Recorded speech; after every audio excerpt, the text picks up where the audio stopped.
Well, this is a follow-up to what was supposed to be a fun build. Ended in tragedy, I guess you could say. I downloaded the BIOS update from Supermicro's site, and I followed the detailed instructions to the letter. Made a DOS bootable flash drive, and then I ran the appropriate command. Once the flashing was completed, I unplugged the system, removed the CMOS battery, and then I don't think I'm going to be able to show it without removing the camera from the tripod. Let's see, right there. Right there next to the CMOS battery, there's two little solder pads that you're supposed to short out to reset the CMOS. Well, I've done it to this board, and I also did it to another board I have. I actually have 3 of these boards. And the 2 boards I've tried doing the BIOS update on have killed them boards. All it does now is it just power cycles nonstop. I've tried the various recovery steps. I've tried holding down Control and Home key on initial power up on a PS2 keyboard just to see what happened. And of course, it's not even posting, it's just power cycling nonstop. So that's not going to work. I tried putting just a file named super.rom for the BIOS, the only BIOS image I have for these, since it's the only one that Supermicro provides. Obviously, that's not going to work because it's not posting. One thing I can still get the motherboard to do is it'll give a no memory beep. It doesn't seem to care if there's no video card, but I don't think these particular boards care anyways about video card. Which is a 5 short, 1 long. But after talking to a few friends about it, I believe that their conclusion is correct, that the motherboard must have a built-in ability to detect no memory that's not related to the BIOS functionality. So, yeah, this was a $200 board, despite it being old, super old. So I've fried 2 $200 motherboards trying to do BIOS updates so I can use the CPU I wanted that's supposed to be supported. But yeah, this is why I hate Supermicro products. They're always a problem. They're great when they work, when they're configured in the way you want them and they're already working. But God forbid you try to upgrade the RAM, change the CPU, or update the BIOS, because next thing you know, you just have an expensive paperweight. So this build's hosed.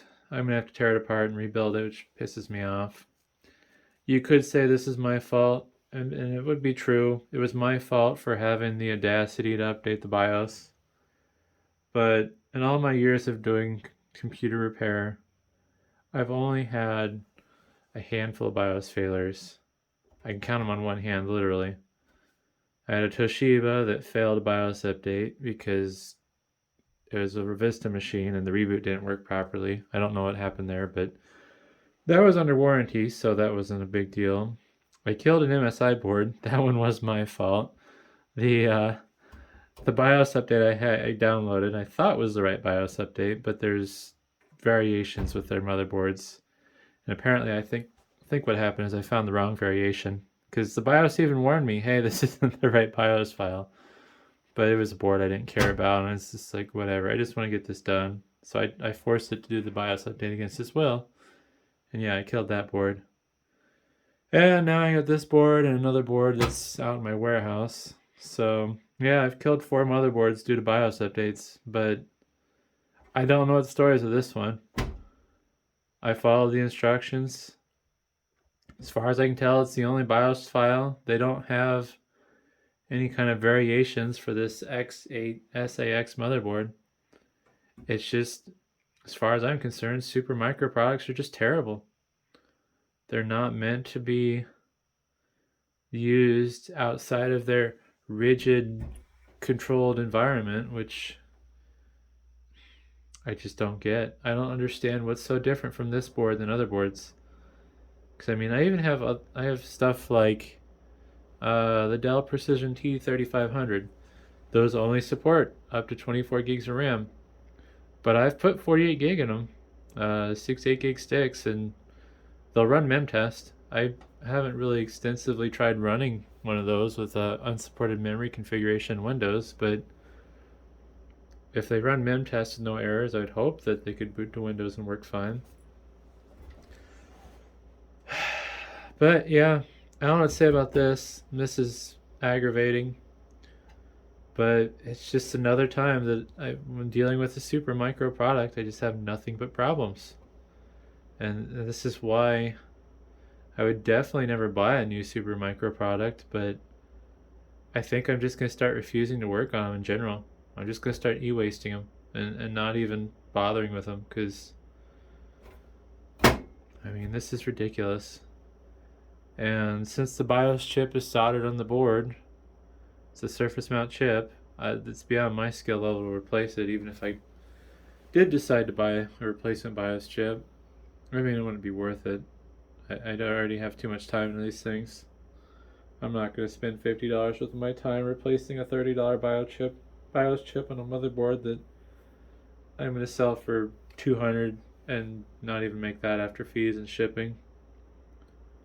This is just irritating. I don't have these problems with Dell products. I don't have these problems with HP products. Don't have these problems with Lenovo products. This is what happens when you use substandard parts. And good luck getting support. I did email their support email that they list on the instructions. If you have a problem, email this email. And their response was basically just to send it in for repair. They didn't have any advice or any help,